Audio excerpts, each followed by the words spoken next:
नमस्कार दोस्तों, मेरे चैनल में आपका स्वागत है। महिला पर्यवेक्षक का जो एग्ज़ाम हुआ है उसका 2 आंसर क्यों हमने देख चुका है। सिर्फ और सिर्फ रीजनिंग और मैथ्स के पोर्शंस बचे हुए, तो मैथ्स और रीजनिंग के आंसर हम लोग देखेंगे, ठीक है। और साथ में इसका डिटेल सोल्यूशन में तो बहुत ज़्यादा समय लग जाएगा। यदि वीडियो लंबी हो जाएगी तो मैं इसको अपलोड ही नहीं कर पाऊँगा, ठीक है। तो थोड़ा सा हिंट दे दिया करूँगा कि कैसे इसका सोल्यूशन बना है। यदि आप डिटेल इसका सोल्यूशन चाहते हैं तो कमेंट कीजिएगा, उसको बोर्ड में देखेंगे फेस कैम वीडियो में, ठीक है। तो अभी मेरे ख्याल से आपको ये ज़्यादा इंपॉर्टेंट है कि इसका आंसर क्या होगा, ठीक है। और वही देखने के लिए आप वीडियो में आए हैं। तो चलिए इसका आंसर स्टार्ट करते हैं। ये सेट डी था। सेट डी में 29 क्वेश्चन से स्टार्ट हुआ है, ठीक है। निम्नलिखित प्रत्येक प्रश्न में वर्णमाला श्रृंखला, ये सीरीज़ का क्वेश्चन था जिसमें दिया हुआ है ZSWOTK और यहाँ पे क्या आएगा, ये सीरीज़ में आपको निकालना था। तो यदि आप जी से देखते हैं, जी के बीच में कितने का गैप हो रहा है, के के बाद यदि ओ हो रहा है, ओ के बाद एस हो रहा है, इसमें कितने का गैप हो रहा है, तो क्या हो रहा है GHIJ, 3 के बाद जो है ये परिवर्तित हो रहा है। उसी प्रकार जी में यदि हम 3 कम कर दें तो क्या हो जाएगा दोस्तों, क्या आ जाएगा, सेकेंड वाला जो क्वेश्चन मार्क्स है वहाँ पे सी आ जाएगा, ठीक है। क्योंकि CDEF ये 3 का गैप के बाद जी आएगा, तो यहाँ पे सी आ जाएगा। अब देखते हैं दोस्तों सेकेंड वाले में कितनी कमी हो रही है, अल्टरनेट, ठीक है। तो क्यू के बाद क्या हो जा रहा है, टी हो रहा है, PQRST यानी कि 2 के बाद है तीसरा नंबर में +3 हो रहा है। उसी प्रकार टी के बाद W में चल जाते हैं तो क्या होगा, UVW, फिर 2 का आ रहा है यानी कि 2 का। तो यदि हम Q में 2 कम कर दें तो क्या हो जाएगा दोस्तों, N हो जाएगा। तो आपका फर्स्ट ऑप्शन ए जो है सही हो जाएगा, ठीक है। उसके बाद बीच बीच में जीके का क्वेश्चन, यदि A + B का अर्थ A B की माँ है, A - B का अर्थ A B का भाई है, A% B का अर्थ है कि A B का पिता है, और A गुणा B का अर्थ है A B की बहन है, निम्नलिखित में से कौन सा दर्शाता है कि P Q का मामा है। तो इसका जो करेक्ट आंसर होगा दोस्तों ऑप्शन नंबर सी हो जाएगा, ठीक है। यहाँ पे सिर्फ आपको अरेंज करना था, जैसे P - M है, डायरेक्ट मैं इसी को ही सॉल्व करता हूँ। P - M है तो यहाँ पे देखना था A - B का अर्थ है A B का भाई है। उसी प्रकार P - B का अर्थ क्या हो जाएगा, P M का क्या है, भाई है, ठीक है। अब M + N आ गया, प्लस वाले साइन को देखिए, A + B का अर्थ है A B की माँ है। उसी प्रकार M N की क्या हो जाएगी, माँ हो जाएगी। M क्या हो जाएगा, N की माँ हो जाएगी, ठीक है। अब N गुणा Q दिया हुआ था तो N गुणा Q यानी कि A गुणा B का अर्थ क्या था, A B की बहन है। उसी प्रकार यहाँ पे क्या हो जाएगा दोस्तों, N जो है Q की क्या हो जाएगी, बहन हो जाएगी, ठीक है। N Q की बहन हो जाएगी, ठीक है। तो Q क्या है, उसका भाई, यानी प्लस साइन लगा देते हैं। क्वेश्चन पूछा गया था कि P Q का मामा है, ये कौन से जो है दर्शाता है दिए हुए ऑप्शंस में। अब देखिए यहाँ पे P Q का मामा आपका शो हो गया। इस तरीके से आपको टी डायग्राम बनाना था नॉर्मली। तो ज़्यादा एक्सप्लेनेशन नहीं देखते हैं दोस्तों, बहुत टाइम हो जाएगा, तो डायरेक्ट हो सके तो आंसर बताऊँगा। अगला क्वेश्चन में था दोस्तों, एक कूट भाषा से अनुवादित कुछ शब्द हैं निम्नलिखित। यहाँ पे थोड़ा सा कन्फ्यूज़न हो गया बहुत लोगों को, क्योंकि एक ही में जोड़ दिया गया है। यहाँ पे ये जो वर्ड है वो ऐसे लिखा हुआ है, मूलो KARN का अर्थ है ब्लू स्काई, ठीक है। उसके बाद विल्को SPADI का अर्थ क्या है, बाइसिकल रेस। उसके बाद है MOOLOVIL को का अर्थ क्या दिया हुआ है, ब्लू बाइसिकल। हमको निकालना क्या था दोस्तों, रेस कार का, ठीक है। ये भी अलग अलग है, रेस कार का हमको निकालना था। ये सस्पेंस दे दिया, थोड़ा सा हट के है ये प्रश्न जो है। अब यहाँ पे हमको देखना है रेस या कार किस में है, तो रेस सेकंड वाले में है। अब बाइसिकल का आप देख लो सेकंड वाले में, और बाइसिकल किस में है दोस्तों, थर्ड वाले में है, ठीक है। तो सेकंड थर्ड में जब राइट साइड में कॉमन है तो लेफ्ट साइड भी कॉमन ढूंढना है, तो कौन सा है, विल्को, यानी कि जो बाइसिकल है उसका अर्थ क्या हो गया दोस्तों, विल्को हो जाएगा। उसी प्रकार अब और एलिमिनेट करते हैं, यहाँ से रेस का अर्थ हमको पता चल गया SPADI ये होगा। अब कार का हमको निकालना है, रेस कार का।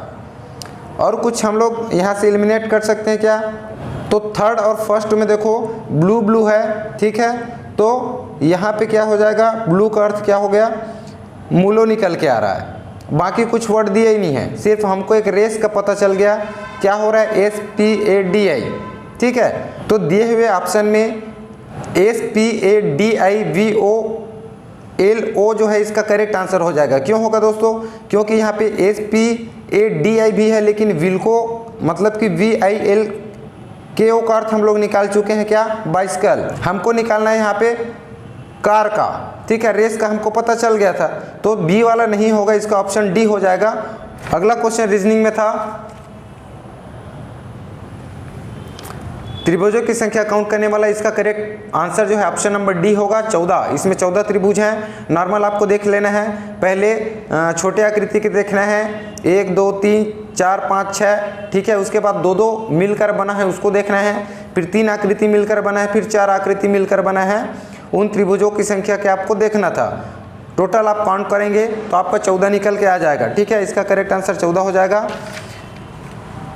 अगला क्वेश्चन है, उस संख्या का चयन करें जो निम्नलिखित श्रृंखला। यहाँ पे सीरीज से एक क्वेश्चन और पूछा गया था, 5 10 26 दिया हुआ था। यदि आप यहाँ से ध्यान से देखते हैं दोस्तों, तो यहाँ पे जो अभाज्य संख्या है, अभाज्य संख्या सबसे छोटी संख्या कौन सी होती है, 2 होता है, उसके बाद 3 होता है, फिर क्या होता है, 5 होता है, फिर 6 नहीं होता है, 7 होता है, 11 होता है और 13 होता है।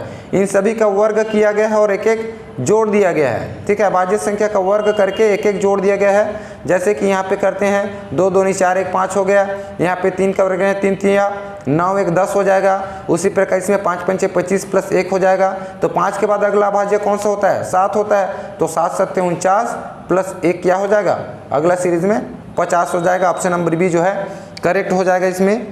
उसके बाद है, नीचे दिए गए शब्दों को सार्थक क्रम में व्यवस्थित करना था। इसका करेक्ट आंसर जो है ऑप्शन नंबर सी हो जाएगा। ठीक है, पहले इसमें क्या होगा, चाबी आएगा। ठीक है, फिर ताला, फिर दरवाज़ा, ये इसका क्रम है। उसके बाद हो जाएगा आपका कमरा, फिर स्विच ऑन करेंगे आप। ठीक है, तो ये इसका क्रम है। इसका करेक्ट आंसर जो है ऑप्शन नंबर सी हो जाएगा। उसी प्रकार 53 को जमा लीजिएगा, ऑप्शन नंबर ए इसका करेक्ट होगा। 3 1 2 4 5। निम्नलिखित आकृति का अध्ययन करें और नीचे दिए गए प्रश्नों के उत्तर दें। यहाँ पे जो बॉक्स था वो प्रशिक्षित नर्से को दर्शा रही है, जो वृत्ताकार है वो विवाहित जनसंख्या को दर्शा रही है, और जो ट्रेंगल है वो अस्पताल में नर्से को दर्शा रही है। क्वेश्चन में पूछा गया, अस्पताल में प्रशिक्षित अविवाहित नर्सों की किस संख्या से दर्शाया जाता है, 6 5 7 4 आपका ऑप्शन में दिया हुआ है। आपको ध्यान देना है, जो आयत है प्रशिक्षित नर्से को दर्शा रही है। ठीक है, अवृत्त विवाहित जनसंख्या को, तो दोनों को छोड़ के जो है जो 4 बचा हुआ है वो आपका किस में आ रहा है दोस्तों, प्रशिक्षित अविवाहित में आएगा। ठीक है, तो ऑप्शन नंबर डी इसका सही हो जाएगा। 59 का जो है ऑप्शन नंबर ए सही होगा, सी बी बी ए हो जाएगा। ठीक है, 60 क्वेश्चंस का सी 2 और 3 हो जाएगा। इसको फोल्ड करने पर 2 स्थितियां बन सकती है, तो केवल 2 और 3 इसका सही आंसर हो जाएगा।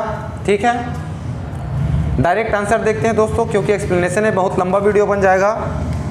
सीधा मैथ्स पे चलते हैं। रीजनिंग का उतने ही क्वेश्चंस था। मैथ्स क्वेश्चन में आया था, यदि तेल का मूल्य 90% बढ़ गया तो बताइए कि तेल का प्रयोग कितने प्रतिशत कम किया जाए कि खर्चे में वृद्धि न हो। इसका correct answer option number B हो जाएगा, 47 से ही 7/19%। 87 जो क्वेश्चन था, ए एक वस्तु को खरीदता है तथा बी को 20% की हानि पर बेचता है, और बी उस वस्तु को सी को 20% के लाभ पर बेचता है। सी वस्तु को 480 रुपये में खरीदता है, ए ने वस्तु को किस दाम पर खरीदा, तो इसका करेक्ट आंसर ऑप्शन ए हो जाएगा 500 रुपये। अगला क्वेश्चन था दोस्तों 88 का 2 to the power 1.5 ratio 2 to the power 0.5 दिया हुआ था का अनुपात बराबर है। इसका correct answer option number B हो जाएगा। डिटेल सॉल्यूशन हम लोग देखेंगे दोस्तों, अभी जल्दी जल्दी इसका आंसर ही देख लेते हैं। 89 क्वेश्चन था, 5 प्राकृतिक संख्याओं का औसत एम है यदि अगले 3 प्राकृतिक संख्याओं को सम्मिलित किया जाए। इसका correct answer option number D होगा 1.5। 90 क्वेश्चन है, साधारण ब्याज वाला, किस दर से कोई धन 16 वर्षों में 2 गुना हो जाएगी। इसका correct answer option number D होगा 6.25। 91 क्वेश्चन में था दोस्तों, पी अनुपात क्यू अनुपात आर बराबर 1:2:4 तब ये दिया हुआ था। इसमें यदि आप पुट करके देख रहे हैं दोस्तों, आंसर गलत आ रहा है। ठीक है, यहाँ पे 5p के जगह में 5x होना चाहिए था, तब जाके ये आंसर सही होगा। ठीक है, तो इसका आंसर व्यापम क्या लेता है, ये पता नहीं शायद विलोपित भी हो जाएगा। ठीक है, 92 क्वेश्चन है 4:9 समानुपात 12:x, तब क्या हो जाएगा, ऐसे कर लीजिएगा 4/9 बराबर 12/x, यदि आपको चतुर्थानुपाती निकालना आता होगा तो। ठीक है, तो इसका जो करेक्ट आंसर है दोस्तों ऑप्शन नंबर डी होगा। ठीक है, 27। अगला 93 क्वेश्चन है, एक सप्ताह में 1 घंटे का दशमलव मान निकलता है। तो ये नॉर्मल क्वेश्चन था, नॉर्मल कैलकुलेशन से बन जाना चाहिए था आपसे। यहाँ पे एक सप्ताह में 7 दिन होते हैं और एक दिन में 24 घंटे होते हैं, तो 7 दिन में गुणा कर लीजिएगा, 24 गुणा 7, ठीक है, 168 आएगा। अब यहाँ पे क्वेश्चन में क्या पूछा गया था, एक सप्ताह में 1 घंटे का दशमलव में मान निकालना था, तो 1 घंटे बटे क्या कर देना है आपको, एक सप्ताह में जो दिनों की संख्या है उससे आपको डिवाइड दे देना था, 0.0595 आ जाएगा। ठीक है, ए आपका करेक्ट हो जाएगा इसका। अगला क्वेश्चन है 94, 12 संख्याओं का औसत 15 है, यदि एक संख्या 41 को भी शामिल कर लिया जाए तो इन 13 संख्याओं का औसत क्या होगा, तो इसका correct answer option number D हो जाएगा 17। 95 क्वेश्चन है, एक समबाहु त्रिभुज के प्रत्येक भुजा पर वर्ग बनाया गया है, यदि त्रिभुज के प्रत्येक भुजा 8 सेंटीमीटर हो तो संपूर्ण आकृति का क्षेत्रफल बताना था। इसका correct answer option number C हो जाएगा 192/16 √3 सेंटीमीटर स्क्वायर। अगला क्वेश्चन 96 था, ए की आय का 5%, बी की आय का 15% के बराबर है तथा बी की आय का 10%, सी की आय के 20% के बराबर है। यदि सी की आय 2000 रुपये हो तो तीनों की कुल आय कितनी है, तो तीनों को कुल आय जो है 18,000 रुपये आपका आंसर निकल के आ जाएगा। ठीक है, ऑप्शन नंबर सी इसका करेक्ट होगा। 97 क्वेश्चन में था, जब कपड़े की कीमतों में 25% की कमी से कपड़े की खपत 20% बढ़ जाती है तो दुकानदार के कुल आय पर क्या प्रभाव पड़ेगा, 10% घटेगा। ठीक है, ऑप्शन नंबर डी करेक्ट हो जाएगा। 98 क्वेश्चंस में था, 8:21 समानुपात 13:31 में क्या जोड़ा जाए कि योगफल समानुपाती हो जाए, आपका ऑप्शन था 3, 5, 7, 12, इसका करेक्ट आंसर ऑप्शन नंबर 5 हो जाएगा दोस्तों। ठीक है, तो ये सॉल्व करके देख लीजिएगा, यदि आपका कमेंट आता है तो इसका डिटेल सोल्यूशन हम लोग देखेंगे। 99 क्वेश्चन है, कोई धनराशि चक्रवृद्धि ब्याज से 4 वर्षों में दुगुनी हो जाती है, वह राशि अपने से 8 गुनी उसी ब्याज की दर से निम्न समय में हो जाएगी, तो इसका करेक्ट आंसर जो है दोस्तों 12 वर्ष हो जाएगा, ऑप्शन नंबर बी। और जो 100वां क्वेश्चन है, लास्ट क्वेश्चन, किस मूलधन का साधारण ब्याज 6 से ही 1/4% वार्षिक ब्याज की दर से 1 रुपया प्रतिदिन होगा यदि वह वर्ष लीप वर्ष नहीं हो, इसका करेक्ट आंसर 5,840 रुपये हो जाएगा, ऑप्शन नंबर डी। ठीक है, तो आज के वीडियो में इतना ही है दोस्तों, और मेरे द्वारा दी गई जानकारी आपको अच्छी लगी होगी, चैनल को जरूर सब्सक्राइब कर लीजिएगा। मिलते हैं अगले वीडियो में, तब तक के लिए धन्यवाद।